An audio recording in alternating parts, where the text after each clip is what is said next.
Channel நேர்களுக்கு வணக்கம். நான் உங்கள் சண்மதி இளங்கோவன். இன்னைக்கு நம்ம யார்கிட்ட பேச போறோம்னு பாத்தீங்கன்னா, ரீசெண்டா நடந்து முடிஞ்ச நம்ம நீயா நானால டூர் பத்தின ஒரு டாபிக் இருந்தது. அதுல நிறைய பேரு நிறைய விஷயம் பேசியிருந்தாங்க. அதுல ஒருத்தங்க கப்புலாவே வந்து ரொம்ப அழகா பேசியிருந்தாங்க. அவங்க கிட்ட தான் பேசி அவங்கள பத்தி இன்னும் தெரிஞ்சுக்க போறோம். வாங்க. ஃபர்ஸ்ட் ஆஃப் ஆல் நீங்க வந்து சொல்லுங்க. நீங்க வந்து நார்மலாவே கொஞ்சம் பேசுங்கன்னு சொன்னாலே நல்லா பேசுறீங்க. அவர் வந்து எனக்கு தெரிஞ்சு எழுதி கொடுக்கணும்னு நினைக்கிறேன். இன்னைக்கு பேசுங்க கொஞ்சம் அப்படின்னு. எப்படி இது லவ் மேரேஜா அரேஞ்ச் மேரேஜா? Arrange marriage. சும்மா சொல்லாதீங்க. ஐயோ ப்ராம் உங்க எங்க வீட்ல வேணா நான் அரேஞ்ச் சொல்லுவேன். கேமரா வேணா ஆஃப் பண்ணுங்க ஒரு 5 நிமிஷம். எங்க அரேஞ்ச் மேரேஜ் கதை கேட்டா நீங்க நம்பவே மாட்டீங்க. ஏன்னா இவங்க வந்து மேட்ரிமோனில தான் பார்த்தோம். அப்பயும் கூட நான் தான் எங்க வீட்டுக்கு ஃபர்ஸ்ட் செலக்ட் பண்ணி இந்த ப்ரொஃபைல் இவங்ககிட்ட பேசுங்கன்னு கொடுத்தேன். அப்புறம் இவங்க வந்து பொண்ணுலாம் பார்த்துட்டு போயிட்டாங்க. லைக் டிசம்பர் 7th பொண்ணு பார்த்துட்டு டிசம்பர் 8 வந்து ஃபிக்ஸ் பண்ணிட்டாங்க. ஆனா இவரும் நானும் ஒரு வார்த்தை கூட பேசிக்கவே இல்லை. லிட்ரலி நாங்க பேசிக்கவே இல்லை, பார்க்க கூட இல்லை. நான் நினைச்சேன் சரி நம்ம வீட்ல வந்து விடமாட்டாங்க, போய் தனியா பேசலாம் விடமாட்டாங்க, அட்லீஸ்ட் இவங்க வீட்லயாவது வந்து கேட்பாங்கன்னா இவங்க வீட்லயே வந்து என்கிட்ட கேக்குறாங்க, மாப்பிள்ளைட்ட ஏதாவது எனக்கு பேசணுமா. எங்க அப்பா சித்தப்பா அண்ணா எல்லாம் இருக்கிறதுனால இல்லைங்க வேணாம் அப்படின்ட்டு பேசிக்கவே இல்லை. என்கேஜ்மெண்ட் டேட் ஃபிக்ஸ் பண்ணிட்டாங்க, ட்ரெஸ் எல்லாம் எடுத்துட்டாங்க. ஆனாலும் நாங்க பேசிக்கல. அந்த ஜான்வரி 1 நியூ இயர் அப்பதான் இவர் வந்து ஃபர்ஸ்ட் ஹாப்பி நியூ இயர்னு ஒரு விஷயம் பண்ணாரு. அவர் பேசலையா நீங்க பேசலையா? இவரு ரெண்டு பேருமே அவர்தான் அவரு பேசல. பேசணும்ல. எங்க வீட்ல நான் போய் எப்படி நம்பர் கேட்க, இவரு தானே கேட்கணும். கரெக்ட் தான். யூஸ்வலாக நான் சைலண்ட் தான். என் சர்க்கிளுக்கு மட்டும் தான் தெரியும் எப்படி தான் அப்படின்ட்டு. அவங்க என்னை கம்ஃபர்டபுளாக வச்சுப்பாங்க. ஸோ அது அப்படியே பழகிருச்சு. இந்த மாதிரி நான் இன்ட்ராக்ட் பண்ணலை ஆக்சுவலி. அப்பவும் வந்து அன்னைக்கு வந்து நைட்டு மெசேஜ் அனுப்பிச்சார் நியூ இயர் அன்னைக்கு நைட்டு. அப்புறம் நெக்ஸ்ட் அதுக்கு அடுத்த நாள் நம்பர் கிடைச்சிருச்சு. இப்போ நம்பர் கிடைச்சா அட்லீஸ்ட் ஒரு கியூரியாசிட்டியில் யாராவது பேசுவாங்களா. இவர் வந்து அன்னைக்கு நியூ இயர் அன்னைக்கு நைட்டு 7 மணிக்கு எனக்கு கால் பண்ணாரு. அதுவும் பண்ணிட்டு ஒரு 3 மினிட்ஸ் தான் பேசினாரு, பேசிட்டு வச்சிட்டாரு. நானும் ஐயோ. ஆனா எதிர்பார்த்தீங்களா இந்த மாதிரி யாராவது ஒருத்தர் இப்படி பேசாமே இருப்பாரு அப்படின்னு? இல்லை நம்ம என்ன நினைப்போம், அப்படியே பேசுவாங்க ஃபர்ஸ்ட் வந்து கொஞ்சம் வந்து நல்லா பேசுவாங்க அப்படிலாம் நினைப்போல. இவர் பேசவே இல்லை. அப்புறமும் நானா தான் பேசுவேன், ஃபோன் பண்ணி இல்லை நானா தான் கேட்பேன். அப்பயும் இவர் வந்து இப்படிதான் பேசவே மாட்டாரு. என் ஃப்ரெண்ட்ஸ் எல்லாம் இப்படி பேசாம இருக்காத, என்கேஜ்மெண்ட் டேட்டே ஃபிக்ஸ் பண்ணிட்டாங்க பேசுங்க அப்படின்னு சொல்லி ஒரு 1/2 hour நாங்கெல்லாம் ரெடி ஆயிட்டு சரி எப்படி பேச அப்படின்னு எல்லாரும் ஐடியாலாம் கொடுத்தாங்க. ஹாய் பிஸியான்னு கேளு, இல்லை பிஸி இல்லைன்னு சொல்லுவாங்க, நீ அப்படியே பேச ஆரம்பிச்சேன்னு. இவர்ல நானும் ஹாய் ஹாய்ன்னு மெசேஜ் அனுப்பிச்சேன். இவரும் ஹாய் அனுப்பிச்சாரா, பிஸியா அப்படின்னு, ஆமா பிஸி தான் அப்படின்ட்டாரு.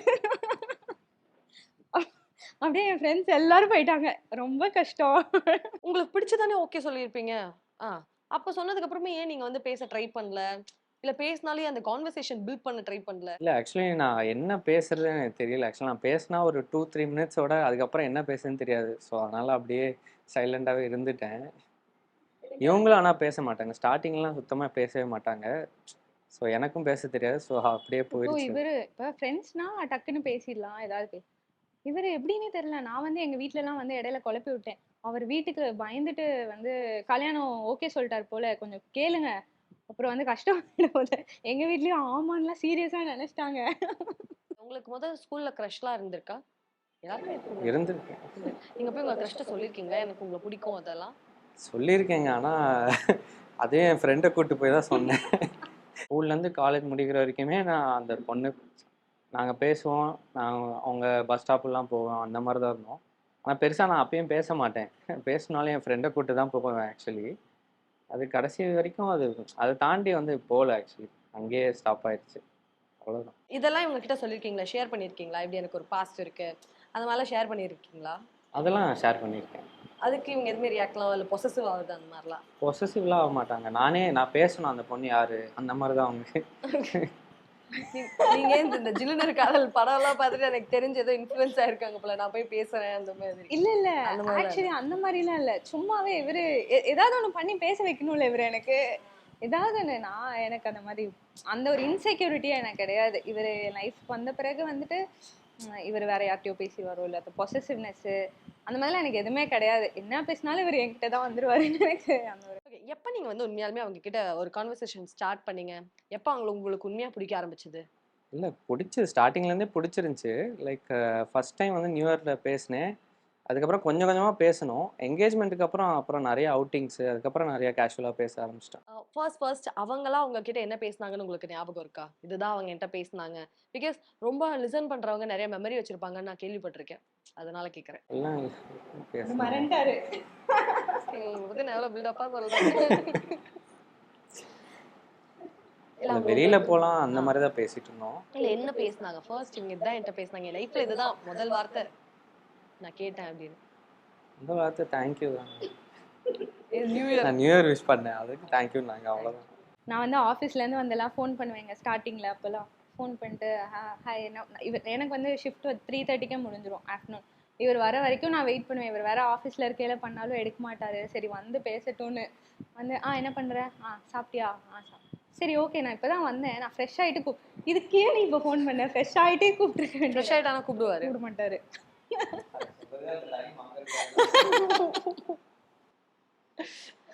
எனக்கு உண்மையாலுமே டவுட்டா இருக்குங்க, உங்களை நினைச்சா பாவமா இருக்கு எனக்கு, எப்படி அப்படின்னு. நான் வந்து இப்போ நம்ம மைண்ட் செட்லாம் அரேஞ்ச் மேரேஜ்னா கொஞ்சம் நம்மளோட பெரியவங்களா இருப்பாங்க, நம்ம அவங்களுக்கு கொஞ்சம் பயந்து இருக்கணும், நம்ம வந்து அப்படி அந்த மாதிரிலாம் தானே இப்போ எங்கள் அம்மாலாம் எங்கள் அப்பாவுக்கு பயப்படுவாங்க, எங்கள் அப்பா சொல்கிறது தான் கேட்பான். ஆனால் எங்கே அப்படிலாம் கிடையாது, ரொம்ப கேஷுவலாக ஜாலியாக ஃபன்னாக தான் இருக்கும். வீட்லேயுமே ரொம்ப அப்படியே வந்து எந்த ஒரு ஸ்ட்ரிக்ட் இவங்க வந்து இது நீ பண்ணக்கூடாது அது நீ ரெண்டு பேருமே வந்து அப்படி தான் இருப்போம். ஏன்னா நாங்கள் ரெண்டு பேருமே வந்து இப்போ ஒரு 100 விஷயம் இருக்குது அப்படின்னா 70 விஷயம் நாங்கள் யோசிக்கிறது ஆப்போசிட்டாக தான் இருக்கும். அதில் வந்து ஒரு 30 தான் மேட்ச் ஆகும் ரெண்டு பேர்த்துக்கும். அதனால நீ வந்து இது பண்ணாத, நான் அந்த மாதிரி எதுவுமே கிடையாது. ஓகே உன்னோட ஸ்டார்டிங்கில் ஆனால் அவங்க என் கேரக்டர் இதுதான் அவங்க கேரக்டர் இதுதான் நாங்கள் தெரிஞ்சிருச்சுல்ல. ஸோ அதுக்கப்புறம் யூஸ்வலாக வந்து ஒரு லவர்ஸ்னால் ஸ்டார்டிங்கில் நிறைய அட்டென்ஷன் கொடுத்துட்டு அப்புறம் பின்னாடி அந்த மாதிரி ஒரு பிரச்சனை வரலாம். ஸோ அரேஞ்ச் மேரேஜில் அந்த பிரச்சனை இருக்கலாம். பட் ஸ்டார்டிங்லேயே இவங்க பார்த்தனால அதை அவங்களும் அக்செப்ட் பண்ணிக்கிட்டாங்க, எனக்கும் தெரிஞ்சிருச்சு. அண்ட் எப்பயுமே அந்த ஸ்பேஸ் வந்து ரெண்டு பேருக்குமே இருக்கும். இதை தாண்டி ஏதாவது ஒரு இடத்துல நீங்க வந்து இந்த சர்ப்ரைஸ்லாம் பண்ண நினைச்சு அவர் சர்ப்ரைஸ் ஆக போறதோ இல்ல அவர் உங்களை சர்ப்ரைஸ் பண்ண நினைச்சதோ நீங்க இதெல்லாம் எக்ஸ்பெக்ட் பண்ணிக்க மாட்டீங்க, இந்த மாதிரி எல்லாம் நீங்க பண்ணிருக்கீங்களா?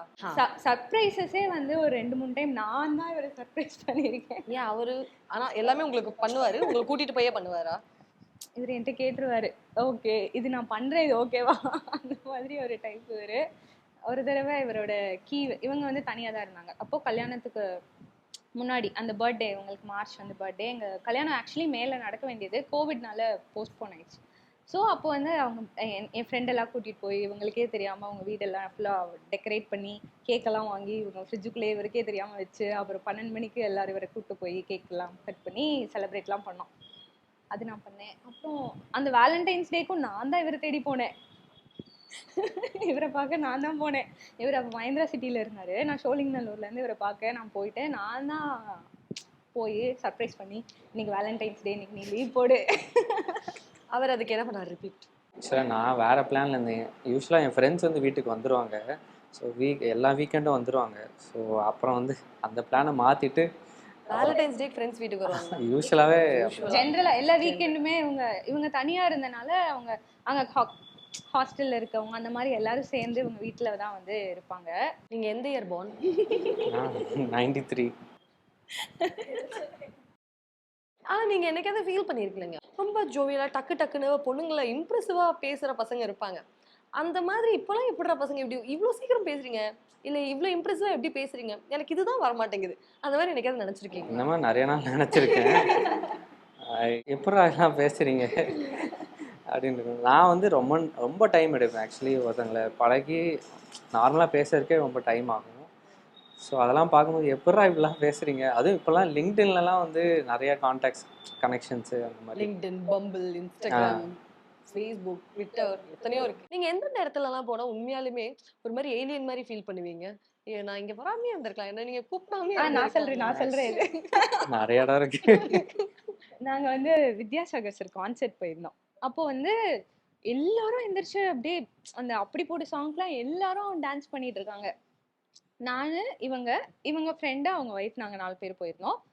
நாங்களும் எந்திரிச்சு டான்ஸ் பண்ணிட்டு ஃபன்னா கத்திட்டு ஜாலியா இவங்க 2 பேர்ல இப்படி உட்காந்துட்டு நைஸ்ல அந்த மாதிரி அந்த கூட்டத்துல இவங்க மட்டும் உட்காந்து என்ஜாய். ஸோ அதுதான் அவரோட way of enjoy. After that எதனால உங்களுக்கு இல்லை இந்த பர்சன் தான் என்னனாலும் நமக்கு அப்படிங்கறது எப்போ தோணுச்சு உங்களுக்கு? அது பார்த்தன்னையில இருந்தே இருக்கு. எனக்கு வந்து அந்த பொண்ணு பார்க்க வந்தபோதே வந்து அதுல வந்து ஒரு ஐயோ இவங்க வந்து நம்மளை பிடிச்சிரும்னு சொல்லிடுவாங்களோ இல்லை இவங்க நம்மளை பிடிக்காதுன்னு சொல்லிடுவாங்களோ அந்த மாதிரி எந்த பயமே இல்லை. அது என்னமோ ஒரு கட் ஃபீல் மாதிரி எல்லாமே கரெக்டாக தான் நடக்கும் அப்படின்னு நான் ரொம்ப இவரானா வரும்போது இந்த பொண்ணு பார்த்துட்டு இதுக்கப்புறம் நான் வந்து எனக்கு 6 months பிரேக் வேணும், எனக்கு வந்து இதுக்கப்புறம் பொண்ணுலாம் பார்க்காதீங்க, இந்த பொண்ணு பார்த்துட்டு நான் நோ சொல்லிடுவேன், இதுக்கப்புறம் நீங்கள் வந்து எனக்கு வந்து பொண்ணு பார்க்குற வேலை வச்சுக்கூடாது 6 மாதத்துக்குன்னு சொல்லிட்டு தான் வந்திருக்காரு. இவர் வந்து நாங்களே எங்கள் வீட்டில் உட்காந்துருக்கோம், இவங்க பெரியப்பா எல்லாரும் போயிட்டு பேசிட்டு வராங்க. என்ன பேசுறாங்க இவங்க அப்படின்னு யோசிச்சா அவங்களுக்கே வந்து ஷாக். இவர் வந்து ஓகே நீ இப்போ ஓகே சொல்லிட்டு அப்புறம் மாற்றி பேசக்கூடாதுடா அப்படின்லாம் சொல்லி, இல்லை மாற்றிலாம் பேச மாட்டேன், ஓகே அப்படி. அதெல்லாம் ஒரு கட் ஃபீல் தான். அது வந்து ஓகே அந்த மாதிரி. சரி, உங்களுக்கு பிடிச்சிருந்தது ஒரு கட் ஃபீல், நீங்க பிடிக்கலன்னு தானே சொல்ல போனீங்க, அப்புறம் பிடிச்சிருக்குன்னு? இல்லைங்க, பார்க்கும்போது பிடிச்சதா இருந்துச்சு. ஓகே, அதனால ஃபர்ஸ்ட் என்ன லவ் அட் ஃபர்ஸ்ட் சைட். ஆக்சுவலாக எனக்கு கல்யாணத்து மேலேயே கொஞ்சம் லேட்டாக பண்ணிக்கலாம் அப்படிங்கிற ஒரு இதில் இருந்தேன். அதனால தான், மற்றபடி பிடிக்கலன்னுலாம் இல்லை. ஸ்டார்டிங்கில் பார்க்கவே பிடிச்சது, அதனால பேசாமே நாங்கள் 2 பேருமே ஓகே தான். நீங்க பேசல, அவங்க பேசுவீங்களான்னு வெயிட் பண்ணாங்க. மேரேஜே ஃபர்ஸ்ட் ஆஃப் ஆல் வந்து சரி வேணான்னு தான் நினச்சி போனேன். எப்படி நடந்துச்சுன்னே தெரில. அண்ட் அடுத்தடுத்த ஸ்டெப்ஸுமே பார்த்தீங்கன்னா அடுத்த ஒரு 2 நாளில் வந்து கல்யாணம் வரைக்கும் டிஸ்கஷன் போயிடுச்சு. ஸோ இந்த லேட்டாக பண்ணலாம் அந்த அந்த பேச்சே இல்லை. ஆக்சுவலி உடனே எல்லாமே வந்து நடந்துருச்சு. ஸோ நானும் வந்து அதை அப்படியே நாங்கள் 2 பேருமே அக்செப்ட் பண்ணி. நான் அப்பயும் வந்து எங்கள் வீட்டில் சொன்னாங்க, ஃபஸ்ட்டு பையன் பேசட்டும், நீ போய் பேசிடாத, கொஞ்சம் வெயிட் பண்ண அப்படின்னு. ஓகே அப்படின்லாம் இருந்தேன். ஆனால் அப்பயும் வந்து நான் வந்து சரி ஓகேன்னு இவரோட இன்ஸ்டா ஐடிலாம் கண்டுபிடிச்சி ரெக்வஸ்ட் கொடுத்துட்டேன். அக்செப்டே பண்ணல. ஓகே இவருக்கு நம்மளை பிடிக்கல போல. அது அப்புறம் தான் எனக்கு தெரியுது அது வந்து வேற ஒரு ஐடி, அது பழைய ஐடி, அதுக்கு பாஸ்வேர்டு இவரே மறந்துட்டாரு. இதெல்லாம் சொல்ல மாட்டீங்களா அப்படிங்கிற மாதிரி இருந்தது எனக்கு.